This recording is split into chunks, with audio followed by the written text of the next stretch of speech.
अस्सलामुअलैकुम नाजरीन। पुराने नोट को कम कीमत में बेचना कैसा है? घर में काफ़ी सारे पुराने नोट रखे हुए हैं। बाज़ लोग पुराने नोट कम कीमत पर ख़रीद लेते हैं, मसलन 100 के बदले 70 रुपए देते हैं। सवाल यह है कि पुराने नोटों का इस तरह कम कीमत पर तबादला करना जायज़ है या नहीं।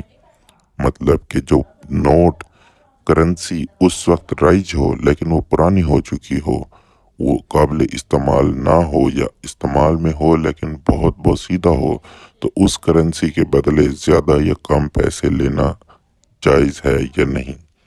जो करेंसी नोट राइज हो यानी हुकूमत ने उसका चलन ख़त्म ना किया हो, वो चाहे पुराना भी हो, सरकारी तौर पर उसकी कीमत में कमी नहीं आती।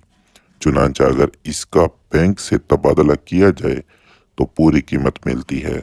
इसलिए ऐसे नोट की मुल्की करेंसी के साथ तबादला जायज़ होने के लिए शरन बराबरी ज़रूरी है। इसमें कमी ज्यादती करने की सूरत में सूद लाजिम आएगा। इसलिए 100 के ऐसे पुराने नोट को 70 या कम ज्यादा के साथ बदलना जायज़ नहीं है। अल्लाह पाक से दुआ है कि अल्लाह पाक आपको और मेरा हामी और नासिर हो। जज़ाकल्लाहु खैरा।